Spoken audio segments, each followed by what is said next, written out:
Listen carefully to the first part of the conversation and answer questions 1 to 4. Hello, your carpool. How can I help? Oh, hello. Look, I used one of the cars earlier, and I want to complain. I'm not one to make a fuss usually, but this isn't the first time there's been a problem. I'm getting fed up with it. I'm sorry to hear that. Can I take your membership number first? Yes, it's 520016. 520016. Is that Julie speaking? Yes, Julie Gold. Hi, Julie. Now, let me just check your booking. Your complaint's about the most recent booking, is it? Well, yes, this complaint is. But like I say, it's not the first. OK. So that was the Fiat. Registration number YPT723S in City Street this morning at 10:30? Yes, that's it. But no, I think it was the car in Baker Road. My records say City Street. That's the grey Fiat. Oh, yes, Baker Road was yesterday. And that booking was fine? Well, yes, that one was. Good. So what exactly was the problem today, then? Now you have some time to look at questions 5 to 10.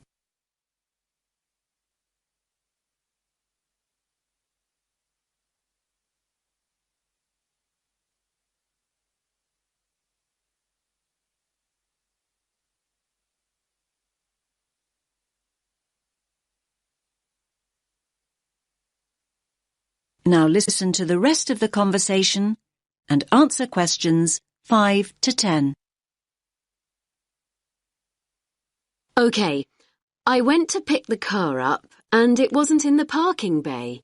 I was in quite a hurry and I have to say it was very stressful. Of course, I thought somebody else still had the car out.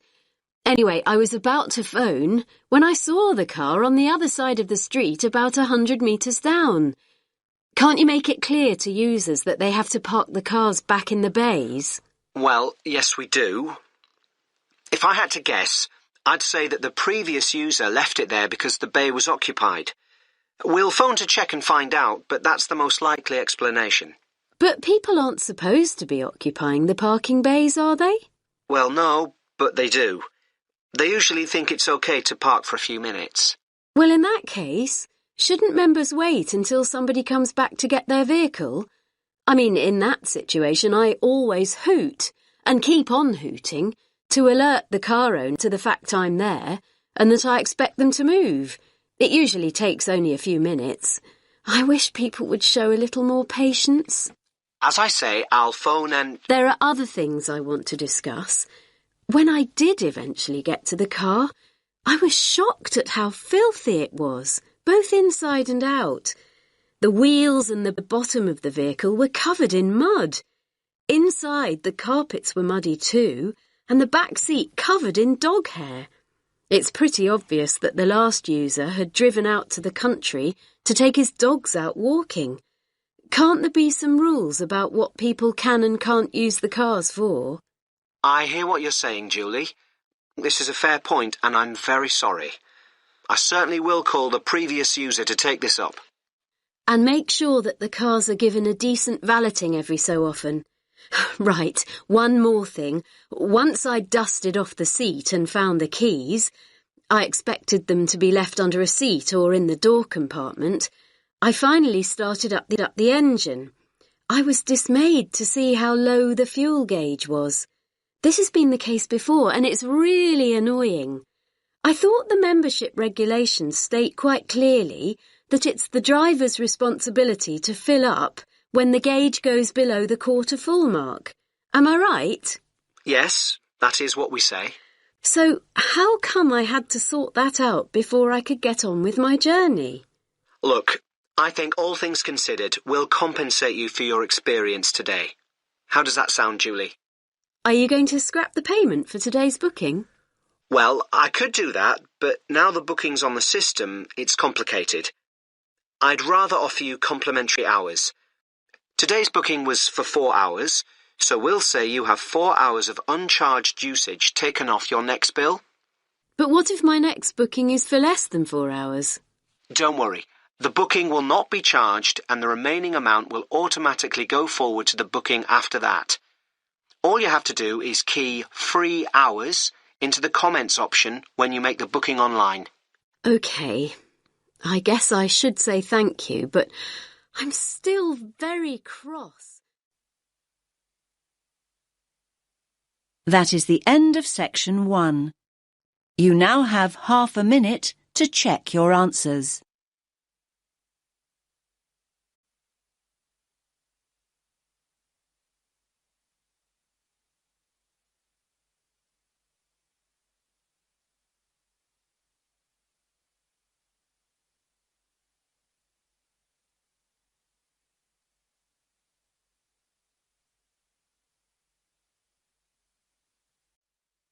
Now turn to section 2.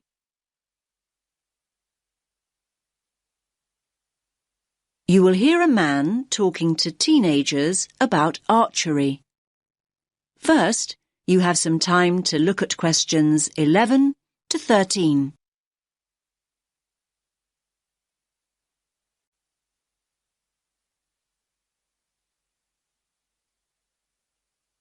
Listen carefully to the first part of the talk and answer questions 11 to 13. OK, can you gather round again? Is everyone here?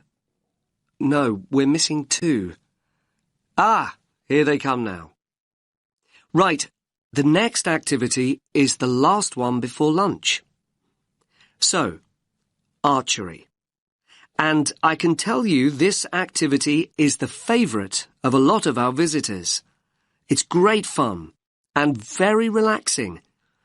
It can also be competitive.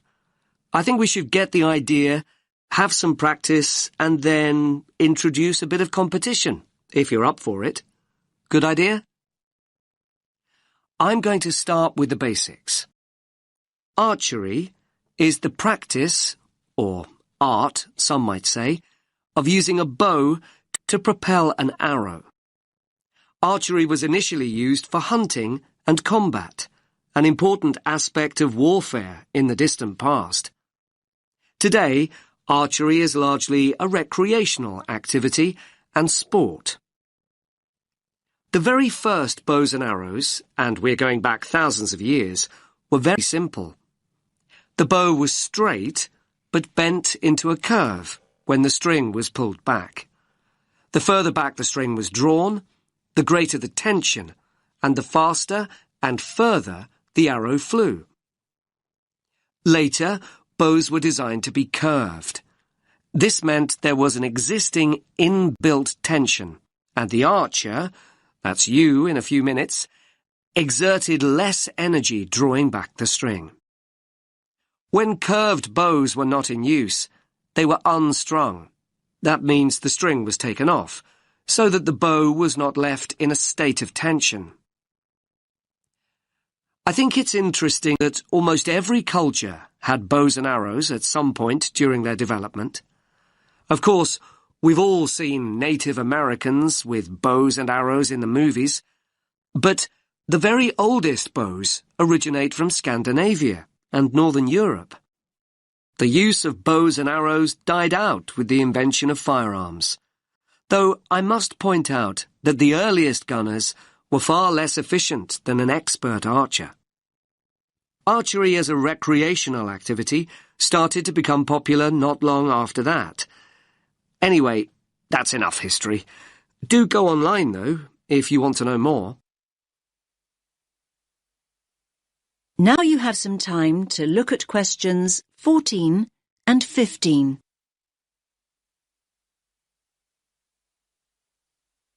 Now listen to the next part of the talk and answer questions 14 and 15. Right, the practical side.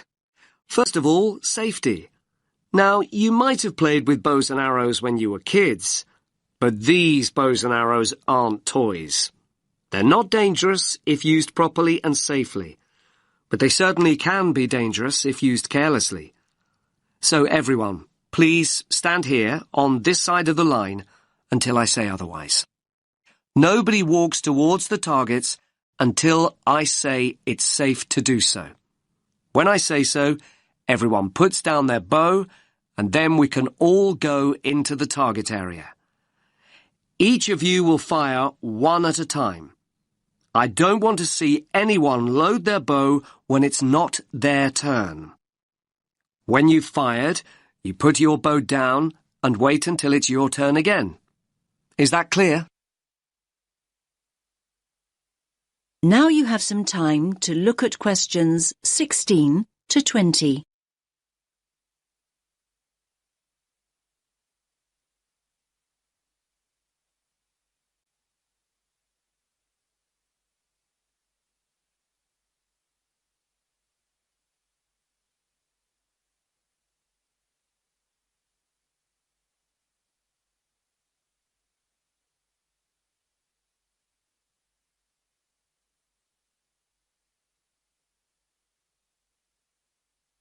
Now listen to the rest of the talk and answer questions 16 to 20. Let's take a look at the equipment. The bows are fairly heavy. You might be surprised.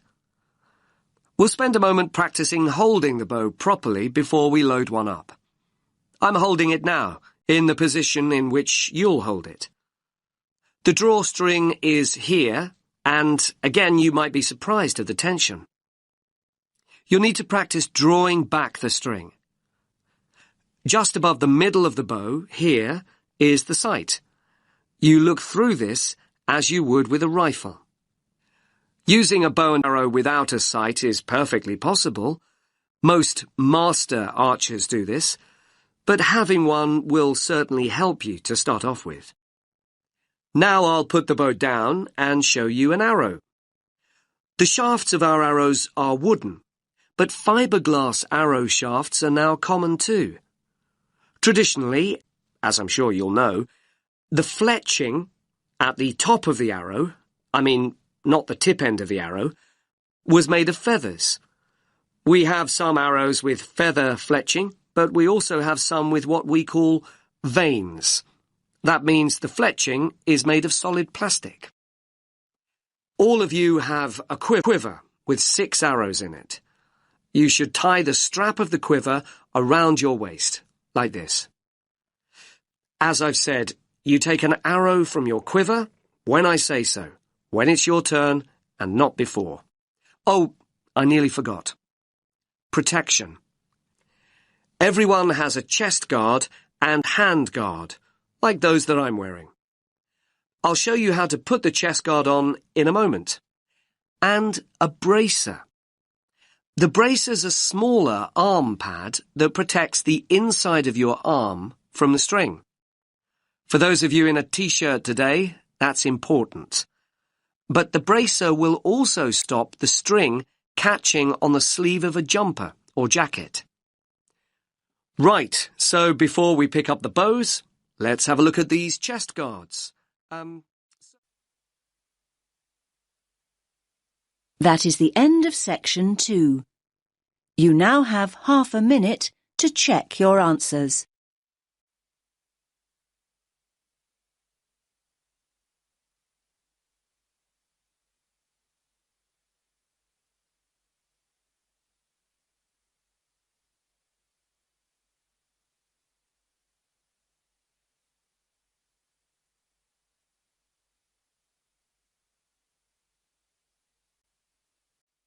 Now turn to section 3.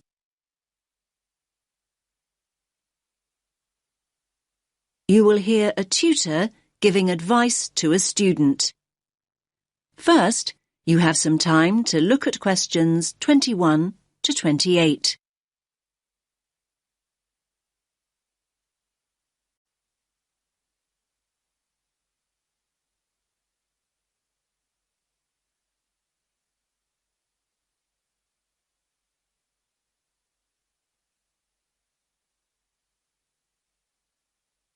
Listen carefully to the first part of the conversation and answer questions 21 to 28.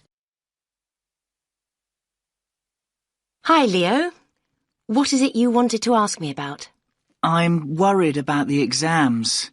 I don't mean if I pass them or not. I mean about revising. I don't think I know how to revise. I mean, every time I start looking back over my work, I just switch off. I can't concentrate. I don't think you're the first student that ever said that, Leo. Hmm. Are you revising at the right time? I mean, are you leaving it until too late at night when you've got no energy left? It's hard to achieve anything when you're exhausted. No, not really. It doesn't seem to make any difference what time it is. Well, are you worrying too much about the subjects you feel you're not very good at? I mean, are you revising only what you find difficult? I guess I am doing that. Isn't that the best approach to revision? Not necessarily. I'd say it's better to revise something you enjoy and something you feel confident about first. That'll get you into the swing of things, and then you can go on to more challenging things. Anyway, you have to think about the whole purpose of revision. Is the objective to do as well as you possibly can in your strong subjects, or to bring your weaker subjects up to an acceptable level? I'm not sure I see the point of revising what I think I'll pass anyway. But revising a stronger subject might mean getting an A grade rather than a B. That might be more rewarding and beneficial in the long run. You might look back and feel a greater sense of pride in getting a couple of A grades than you would about scraping through 3 or 4 other subjects. Yes, I see what you're saying. I hadn't thought about it like that before. I'm not saying that that's what you should do. I'm trying to help you see the possibilities. Yes, I see that. Do you think I should accept that there are 1 or 2 subjects I'll fail and just forget about them? Oh, I wouldn't want to give you that advice. I think you should go into each of the exams at least hoping for a pass grade. My advice would be to set a time limit on how long you'll spend on each subject. You may want to spend a little longer on the subjects you find most difficult, but not an excessive amount of time. Yes, thanks.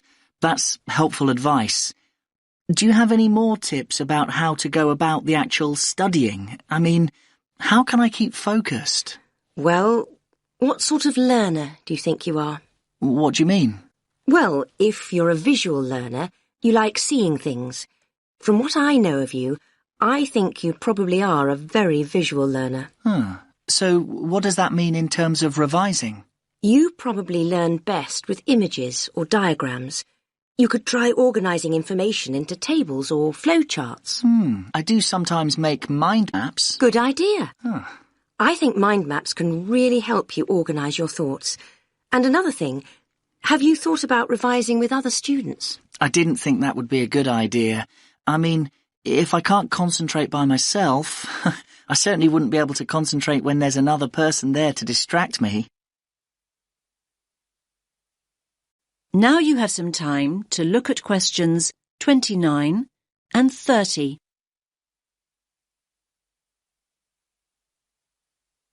Now listen to the rest of the conversation and answer questions 29 and 30. That probably isn't true. Another person might help you focus.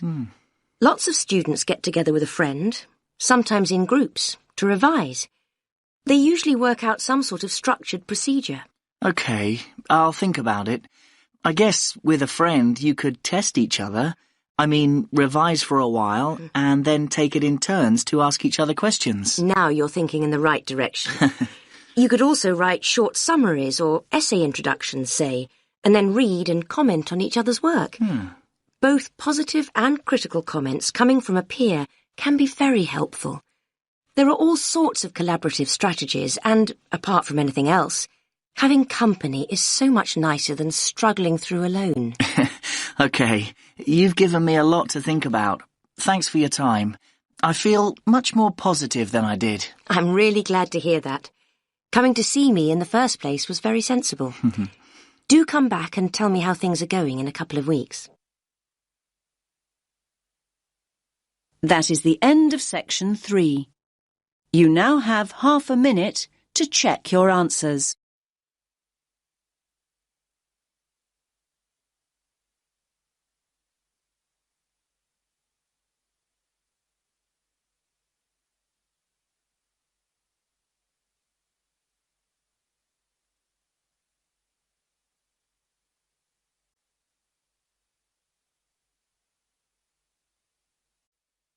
Now turn to section 4.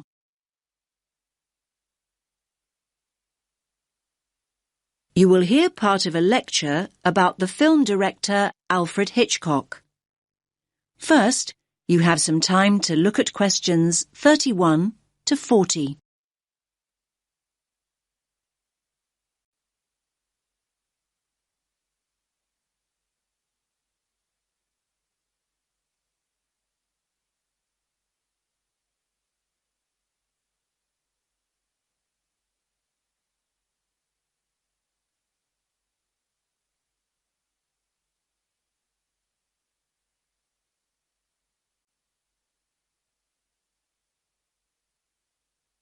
Listen carefully to the lecture and answer questions 31 to 40.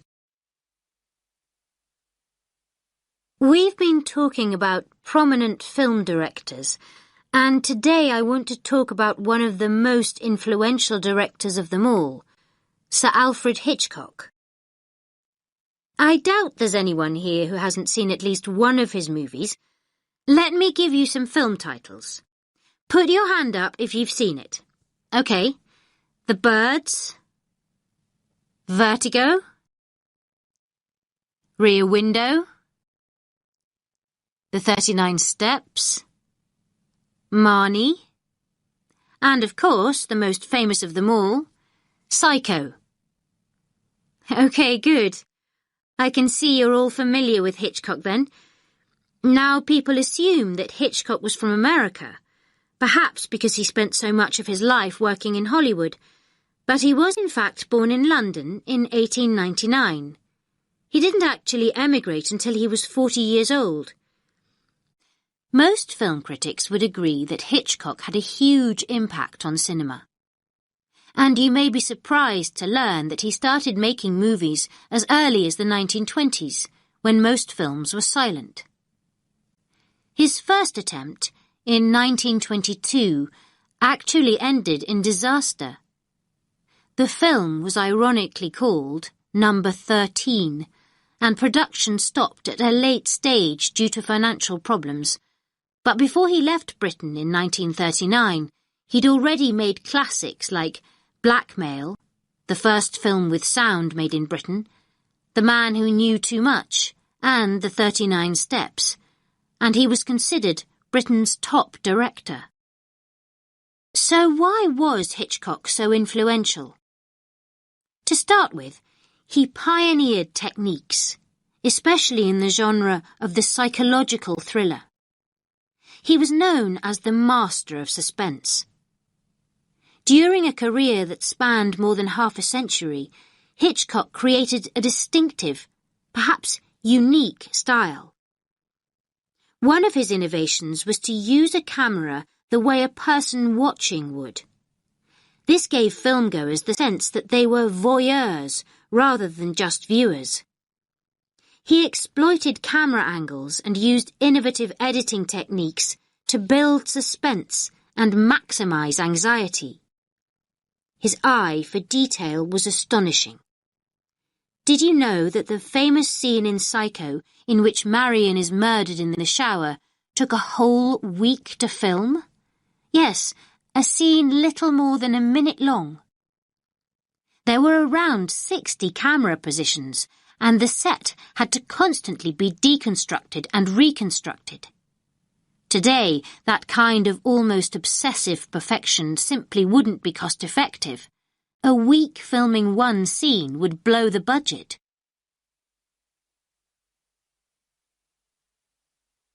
So what were Hitchcock films about, and who were some of his typical characters? It would be wrong to say that Hitchcock made horror movies, suspense movies or psychological thrillers, but not horror. Hitchcock rarely showed acts of violence. The effort went into building up tension, creating a sense of unease. The viewers know that something terrible is going to happen. They don't need to actually see it.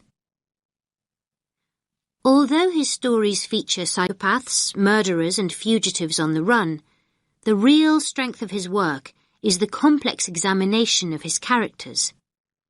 His movies borrow many themes from psychoanalysis, so it's not surprising that his masterpiece is called Psycho. However, a recurring theme in Hitchcock's stories is the twist ending.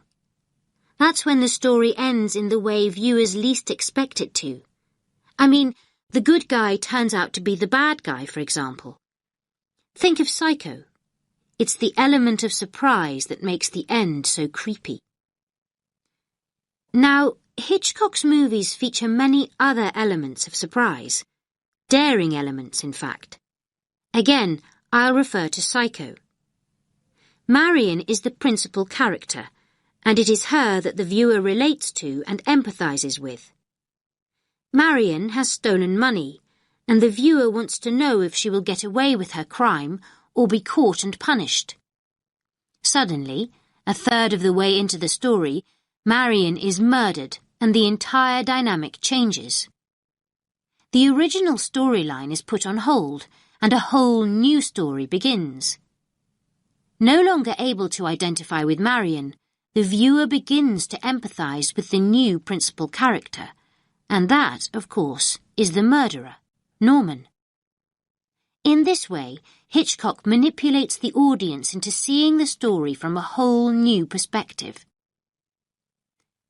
Did you know that Hitchcock played a small part in each of his movies? He always had a cameo role, and this was a very clever move, as it helped him become known.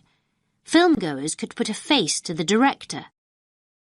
Some might even say that before Hitchcock, the director was a far less significant individual in the filmmaking process. Nowadays, however, people go to see a particular director's movie regardless of who's starring in it. That is the end of section 4. You now have half a minute to check your answers.